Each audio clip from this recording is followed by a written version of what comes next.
I'm going to really lose it if we concede another goal down our left hand side from down the wing, cutting in and a simple tap in. That's why I suggested it. If Yeah, we get a sixth yeah. goal mirror image against Southampton down that side, I'm That's why I suggested it, Matt, yeah. because to me that is the problem area for us, and I think something needs to change.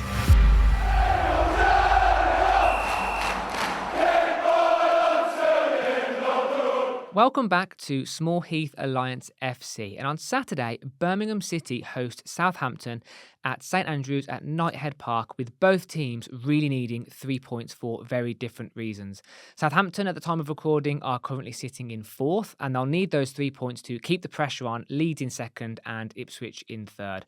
And Birmingham City are currently sitting in 18th, with only 5 points separating 15th and 22nd. It really hangs on a knife's edge, and there's no doubt that March is going to be a huge month for this league. But let's get into it. Straight over to you, Dad. What are your thoughts for the big game on Saturday?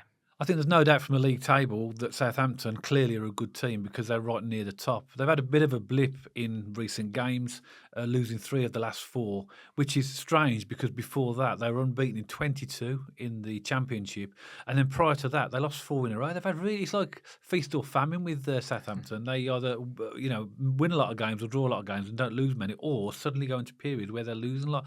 We're catching them at a good time. Is it a good time? I'm not sure because to them it's a case of that really they do need to win against us on Saturday because the Ipswich and Southampton are starting to Ipswich and Leeds are starting to form a bit of a gap between them. Yeah. So I think it's going to be a tough game for us really, but I still think that at home we can pretty much beat anybody. Yeah, it's funny you say that because I was chatting to a couple of my Blues friends and I was checking social media, and some people were going with the wounded animal analogy, saying it's a good time to play Southampton, and then the other camp was saying it's a bad time because they have to start winning again at some point, so they're going to come at us all guns blazing, aren't they? But they're a good team. There's no doubt about it. Southampton are a very good team, and I remember watching them quite a lot at the start of the season, and they had a horrendous time trying to play it from the back. They were conceding goals left, right, and centre. This was at the start of the season. This is when they lost the 4 games in a row. Yeah, exactly. Yeah, and they've got over that now. They're a good team. They're strong. But I'm really hoping, when me and you walk back to the car after a game, we normally have a bit of review. I really hope the conversation doesn't go, we had 20 minutes here, we had 10 minutes here, we had little spells. I want to see a really tight defensive display. We need to cut those mistakes out. And I think if we're in the game for the full 90 plus minutes, which we need to be now, we need to treat every game like we're going to war, not to be too dramatic about it. Yep. I think we'll do okay. But I'm going to be fuming if we walk out of St Andrews at the end and we're like, oh, we had a good spell here, a good spell here. A bit like the Ipswich game. We need to be on it and we need to give our all for the 90 plus minutes in this game. Yeah, I think as Tony Marbury set us up as a team now, he wants to make us more possession-based. But this is going to be a difficult one because I don't know if you know this, but Southampton have the highest average possession in the whole of the Championship, averaging about 66% possession of all their games. If you look at the last game they just lost, they lost 2-1 at home to Millwall with about 70+ percent possession, but still lost that game 2-1. So they're a side that likes to keep the ball. They're fast on transition, a little bit like Ipswich really, and they like short, crisp passing.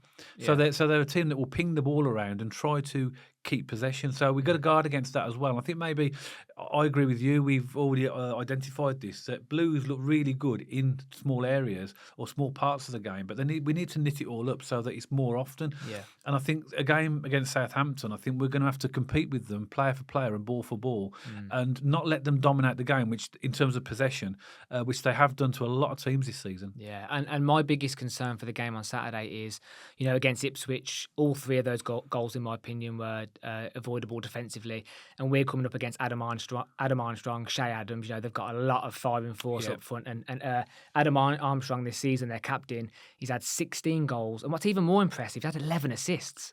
So that is they are some incredible statistics, and I'm really hoping that Bielek is back from injury. I think Sanderson and Bielek would be our strongest centre halves because Bielek seems to be linking up really nicely with Paik and Dazal, and I really hope he doesn't change anything from the way that we've been starting. Because, as I say, Paik and Dazal really put us on the front foot, and Bielek seems to link up with them quite nicely at the back. So I'm hoping he's back from injury. I'm not too sure. Maybe Blues fans could give us an update in the comments. I'm not too sure how that injury's come along. I think it was just a niggle for the Ipswich game. It isn't a big injury for Bielek, but I'm hoping he's back. I'm hoping we've got out the mistakes. I'm hoping the defence are a lot sharper.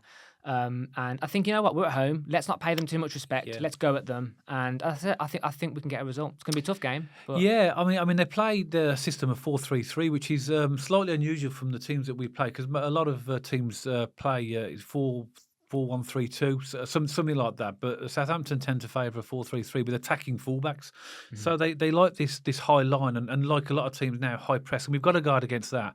They do like to high press, and they win a lot of balls in the opposition half. Defensively, if Bielek is back, which I think he will be back in the starting line, I think he'll replace Sanderson, not Roberts. okay. That's my opinion. I don't know. I mean, I'm not. I'm He not was Mark captain. Wentz. He's our captain, Sanderson. He was, but he came back off injury, and I think Roberts. Okay, for all his critics, his ball distribution, we know he's not the best, but as a partnership with Bielek, they've done pretty well as a central defensive team. Because as we know, a lot of the goals that we are conceding are coming from the flanks. Central defence-wise, we're actually not too bad, although they do make mistakes like every other team. I think Roberts against Ipswich in the past couple of games has been quite poor. As you say, I mean, his ball distribution, there's no doubt about it, has been shocking. But I mean, he made that one really good stop about 10 minutes in against Ipswich. The cross came in, key for more. I mean, don't get me wrong, that was incredible. But I think overall, I mean, maybe this is a biased conversation. You know, me and you go St.Andrews, and I talk about Kevin Long, who's gone now, and I've always seen him as the stronger centre half over Mark Roberts. Yeah. You've always rallied behind Mark Roberts a little bit more than me, so I know you are a bit more of a Mark Roberts fan. But I personally, I mean, actually, you do make a valid point. With a team like Southampton, you need two centre halves who know how to work together, and maybe Bielek and Mark Roberts for that are that stronger set, possibly. But yeah, really interesting. I think Roberts is strong in the air. So obviously head of him wide, aerial balls, he's pretty good. And I think he would probably be the favoured choice for me if Bielek comes back, and I think Bielek will come back into the starting lineup as well. What do you think about Pritchard? Do you think if he's fit, which I think he's going to be, do you think he'll be at the bench or think he'll start? I think he'll be on the bench just due to fitness, and with this game the size of Southampton, I think we need a fully fit, firing team. But I'm really hoping a few players shrug off that performance against Ipswich. I hope Miyoshi comes back stronger. I hope Laird puts in a shift this game, and not massive errors, but sloppy passing, poor decision making. I hope we cut that out, because teams like Southampton, like we saw against Ipswich, they'll punish you. And me and you were sitting in this room a week ago, and you said, when we play Ipswich, the one big thing which could change it is going to be mistakes and silliness at the back. And I feel like it's the same again. I think if we're strong at the back, if we're confident, we bring the game to Southampton, I genuinely think we'll be okay. But mistakes, that time's over. Being in games for 20 minutes is over. We need to be there for the full 90. And as I say, I'm going to reiterate the point I said. We kind of have to treat it like we're going to war. You're right, yeah, and it's like that now, isn't it? We're coming towards the business end of the season. We've got to treat every game like a cup final. I know that's a cliche, but every game is like we turn up every game. The players, their mindset is right. They're geared towards winning that game. And again, back to Southampton, they've got a really good away record, one of the best in the Championship. I'm looking at my data here. They've won 9, drawn 5, and only lost 3. They lost away at Sunderland, Bristol City, and Middlesbrough. So that's not bad. So they've won 9 away games already. The thing is, though, in those away games, they've scored 24 goals, which ain't bad, but they've conceded 20. Yeah. So that tells us that they're a team that are capable of scoring against, and we've got to do that against these. And I don't think we need to. We're at a point now in the season where we can't think, it's Southampton, they're fourth. We've got to just say it's a team of 11 players, and we've got to put our best team out, and we've got to give them a game, because we've got to steer ourselves away from trouble. It's easy to get sucked into it, and 5 we're points. right there. As I said in my intro, 5 points separate 15th and 22nd. It's intense. Every time I look at that table, I get butterflies. It's really close. And I think you just said the perfect thing. We have to treat every game like it's a cup final. Yeah. And we saw Blackburn against Newcastle last night. At the time of recording, Blackburn played Newcastle last night, and Blackburn were battling for everything. It was like it was a level playing field Premier League game. Yeah. But we know that Blackburn are on the same quality as Newcastle, just in terms of value of squad. Yeah. We need to start putting in those performances. We need to dig in deep, and we really need to step it up now for these next 2 months. It's interesting in these videos, isn't it? As we preview games, we always, because it's a Championship, isn't it? Every team seems to be a challenge, a difficult team, and Southampton are no different. I mean, I was just looking at my data here as well. When I said that they had the highest average possession, actually, I was looking at the Millwall game, which is the one they just lost. They lost that game 2-1 at home. 81% possession they had in that game. I know possession is a stat. It doesn't really mean much, because it's the goals that you really want. But The players that you've mentioned, I think, are really important. To look at, to watch out for. Adam Armstrong, in particular, 16 goals, 11 assists. Che Adams, one of our former players, 9 goals, 3 assists. Sam Adozie, 6 goals, 3 assists. And one player I really like, and I've always liked, that plays for them now, is Ryan Fraser. He's almost like your sort of, your little bumblebee midfielder that gets stuck in. He's got 4 goals. So they've got good quality players, and they've got a reasonably well-established backline. I mean, they do concede goals, but they do know each other. So our players are really going to have to be on it on Saturday. Isn't there a pattern here? Ipswich, Southampton, they spread the goals around the team, don't they? There's a real pattern here of of spreading the goals around, which is a really interesting sort of correlation I'm noticing the more we do these videos. Really small thing which might go in our favour. Southampton are actually about to kick off at Anfield in about an hour and 15 minutes tonight. They're playing Liverpool in the FA Cup tonight at the time of recording, which is Wednesday.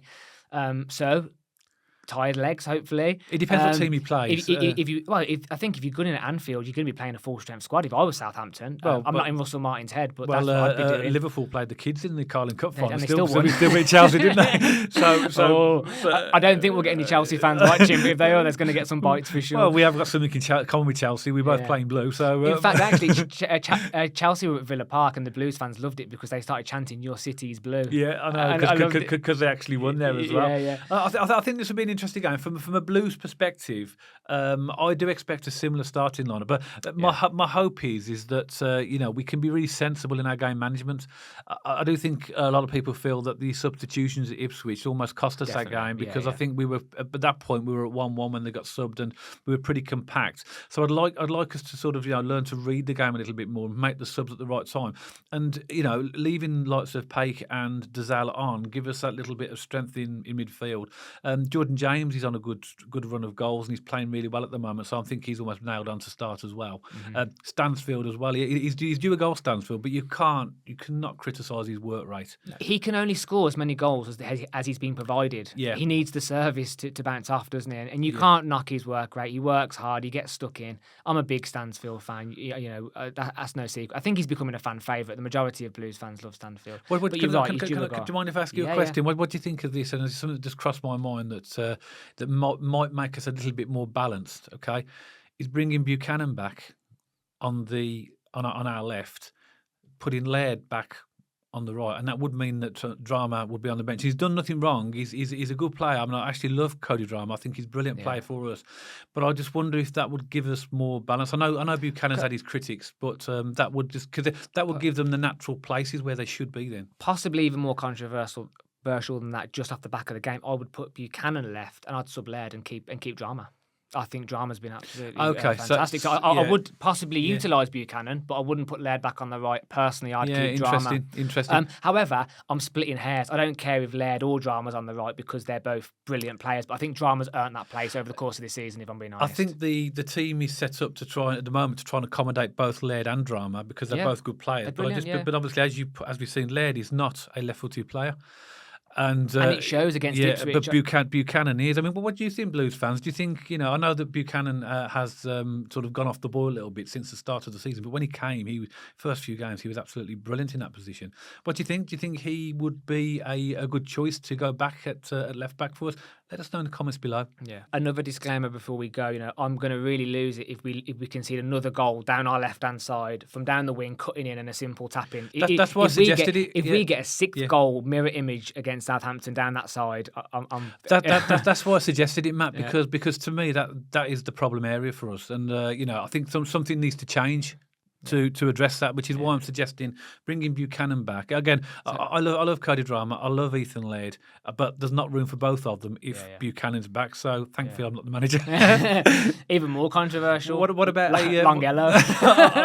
Well, you know as well as I do that Longhello's a young player, and I think I've said this before, Blues fans, I think Longhello is a better player going forward, and maybe in the future he won't be a lleft back, he'll be a left winger. He's a left winger. He's not a left back. Again, we say this a lot on this channel. We don't like talking bad about our players, but he's an awful left back. He's good in the final. He's good going forward, but he's defensive.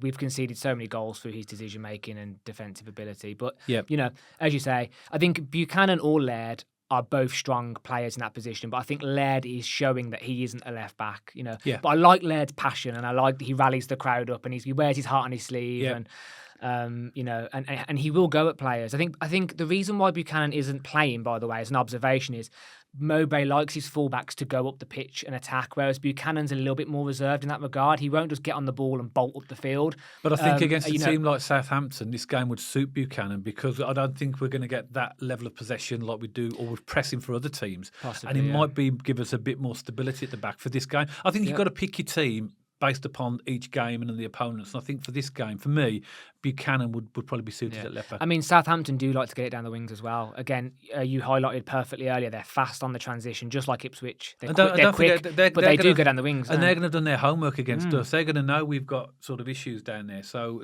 maybe that's when we've got... If they look at our last 5 games, they're going to see 4 goals coming down that left-hand side, aren't they? So they're not stupid. They're going to have the scouts out. They're going to be doing their research. So it's a very valid point with Buchanan and Laird. Let's hear what you think as a score prediction then, Matt. Okay, I'm going to go really boring. Sorry, everyone, but I think 1-0 Blues. I think it's going to be really tight. I think we are going to keep them at bay for you know. I would like to see us attack. We are at home, but even they're going to come at us really early doors, so we can absorb a little bit of early pressure. I think it's not going to be an end-to-end game. I think it's going to be quite a lot in the middle of the park. It is going to be fast, but I think we're going to get up there and sneak a win, and I'm going to go 1-0. You're going to go 1-0. You see, I'm not confident at the moment to predict a clean sheet for us because I think the way we're playing at the moment, we have got not a great record of conceding goals in recent games, so I can't see a clean sheet for us. But I see the game going as a similar type of style of play to the game against Sunderland, and I'm going to predict the same score. I think we're going to win 2-1. Okay. I think we're 2-1, but I'd love. You said 2-2. I said 2-1. I know, but no, that was the actual result against Sunderland. Oh, sorry, not the prediction. Right, okay. Yes, you were right. I thought you jumped. Again, he's just showboating now. He got the score right again, but I'm thinking for Blues, it'll be 2-1. Okay. They may well score first, but we are at home. We have got a good home record. They are going to be gunning for us because they literally have to win this game. Mm-hmm. They're just adrift now. But I'm confident that we know we have to pick points up at home. So I'm going to go 2-1 Blues. There's no doubt about it. It's going to be a very tough game, and it's going to be a very intense 90+ minutes, I think. But what do you think, Blues fans, Southampton fans? We'd love to hear from you. Do you agree with some of our thoughts? Do you agree with the score predictions? Please let us know in the comments below, and don't forget to like the video, subscribe to the channel so you don't miss any future content.